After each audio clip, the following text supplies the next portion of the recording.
All right, so in the fight news, that kind of surprised me, but then again, in this day and age, I can't really say I'm too surprised. It's been announced that Tszyu has invoked his rematch clause. I didn't even know that thing was still alive, and he's going to be taking on Sebastian Fundora in a rematch for only the WBC title because now Fundora is going to be dropping the WBO.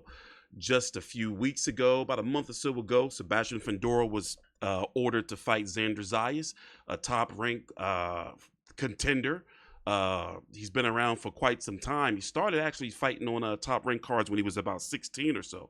Well, anyway, the WBO is vacant. Terrence Crawford is going to be elevated to the full champion.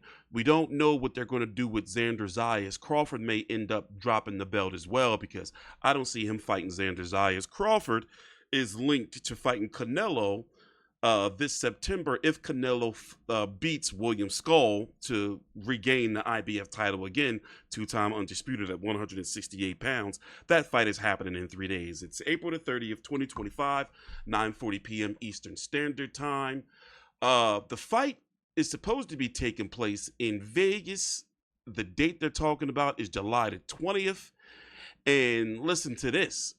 It's supposed to be the co-feature to Manny Pacquiao versus Mario Barrios or Tank Davis versus Lamont Roach. But it's looking like it's going to be Pacquiao versus Mario Barrios because according to this Fox Sports Australia article here, Tszyu is going to be heading over to Vegas and he's going to be in training camp with Manny Pacquiao. So that should give you a sign right there. First of all, I'm going to say that yes, I'm interested in the fight. For one, it's giving Tszyu a chance to really jump back up there and try to right the wrong. However, Fundora is better, so I'm still going to go into this 50-50. What do you think about the news in the fight so far, Big J? Well, until you told me that it was going to appear on possibly the Manny Pacquiao, Barrios, or the Tank Roach 2 undercard, I thought it was a massive missed opportunity because that fight, that rematch, if they held that in Australia, that would get 25, 30,000 people in attendance and probably 100,000 plus pay-per-view buys easy. But considering there's only one belt on the line now, the significance of the fight's already halved. Yeah. So, I mean, 2 belts, is better than one. Fundora wasn't going over to Australia, though. His team would not allow that. I don't care how much money was over there. They would not let him go over to Australia. Yeah, well, I mean, I don't see why, because bloody PBCs are sinking ship. They're hanging on by their fingertips for existence, and yet they're going to say no to a $5 million payday. I mean, you get... Yeah, but at the end of the day, because, they would probably feel the team. Think about how the team would feel. They would think, like, we go over there, we're going over to his home turf defending our belt. And, he lost controversially in the last fight. They're not going to be comfortable with those cards. His team would not. His family would be like, I don't think nobody would approve that, even, if it is, $5 million or however much money it was going to be. It would have been a fair pick because they would have made probably 7 to 8 million on the gate, plus another 100,000, 7 or 8 million in pay-per-view buys, plus whatever the gate would generate. So still, though, it would have been high risk, low reward, though, for the long term, because if Fundora loses, he's done. I mean, he would be done, regarding yeah, I mean, you're right. The second Fundora loses his belt, he's going to fade off to obscurity. Yeah. Unless he gains 100 pounds and go fights in the heavyweight division. So he'll fade off to obscurity, just like what was his name? Brian Mendoza, old mate. So he's faded off to obscurity. So, but I'm glad that they're going to get a big fight because both Tim and Fundora's last fights were club shows. How many people did Fundora fight old mate in front of? Oh my gosh, probably had to be about 3,000 too. That's a fucking club show. Yeah, it wasn't a lot. It wasn't a lot. Against Bakram Murtazaliev in front of like not even 3,000 people in Florida. After that bloody, what was the hurricane called or whatever, Hurricane Lisa or whatever it was called. So yeah, I don't know. I mean, I know why these Yanks have got to get over the fact that America is no longer the boxing mecca of the world. It has been for 5 years. Saudi gets huge fights. How many had Chris Yabick Jr. and Conor Ben got at bloody their show last week? 80,000 or whatever it was? Yeah, 60 plus. 60 plus. When's the last time 60 plus thousand people rocked up to you Yanks in the States? Yeah, no, listen. Last was Canelo Liam Smith around. I believe it was Canelo Liam Smith or Canelo Kirkland, but either way, we don't get stadium fights over here. Exactly. So I don't know why people keep on going, oh, we've got to go to Vegas. What the fuck for? Vegas is fucking dying. Yeah, but Vegas pays those site fees. It's an attraction to have a fight out there, lure people to the casino. The big rollers. Yeah, true. But let's be honest. Fundora Tszyu 2, that wouldn't have sold. PBC couldn't have put that on pay-per-view. The first fight flopped, majorly flopped.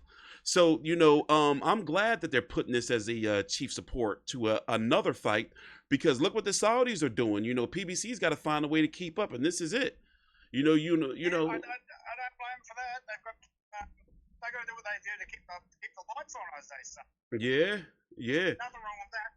And I'm with you. I think it's a true 50-50 fight, because you don't know which way it's going to go. Because if Fundora uses his reach and his jab, it keeps Tszyu away from him, right?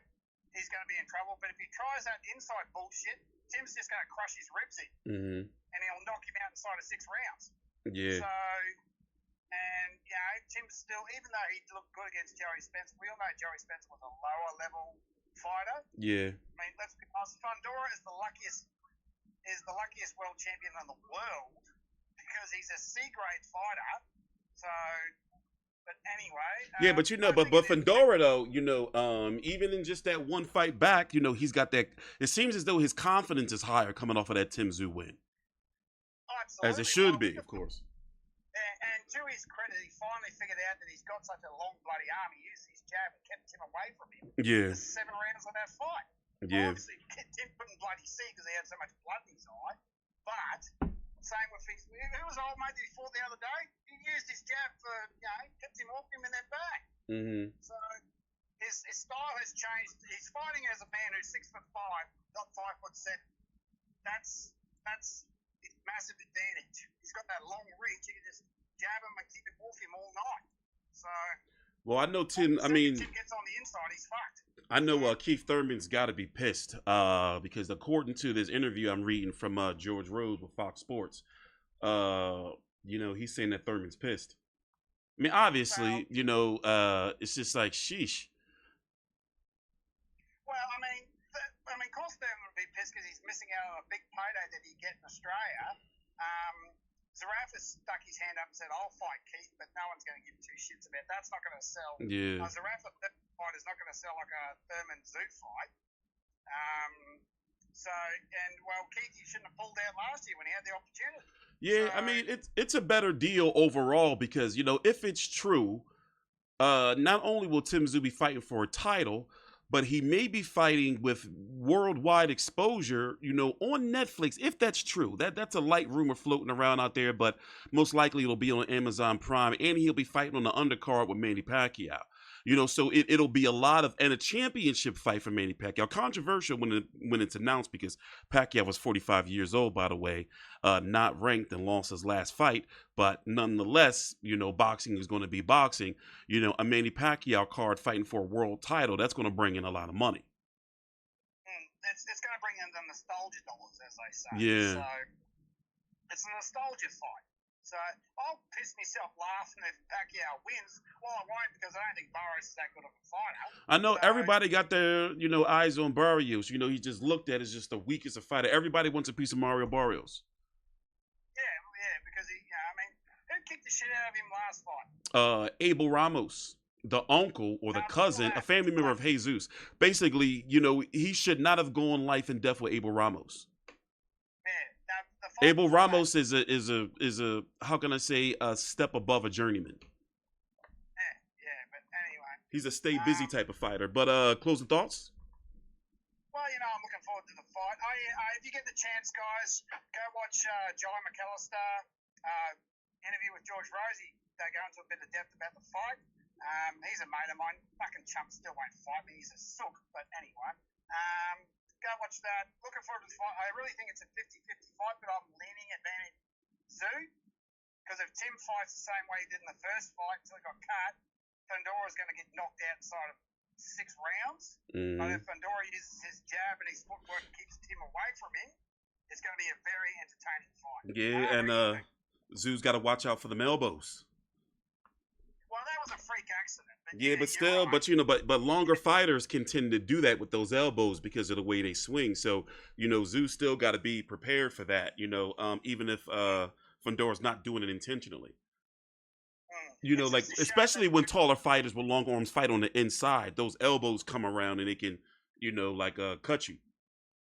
Yeah, it's just a shame that 2 belts aren't on the line. But if Tim gets a belt back at 154, you can pretty much guarantee that Keith Thurman will probably be a defense. Yeah. If not, they'll press hard for the Crawford fight. I think someone said the plan. It might have been Chump actually. The plan is Fundora, Thurman, and then go after Crawford, and then go up to 160 because he's only, as Tim said in his last fight, he's struggling to make the weight at 154, which is no surprise. So he's probably got 2-3 fights left of that weight max before he goes up to 1. Or or if he can't get Crawford, which I'm not confident that he will. Fundora, of course, if he wins.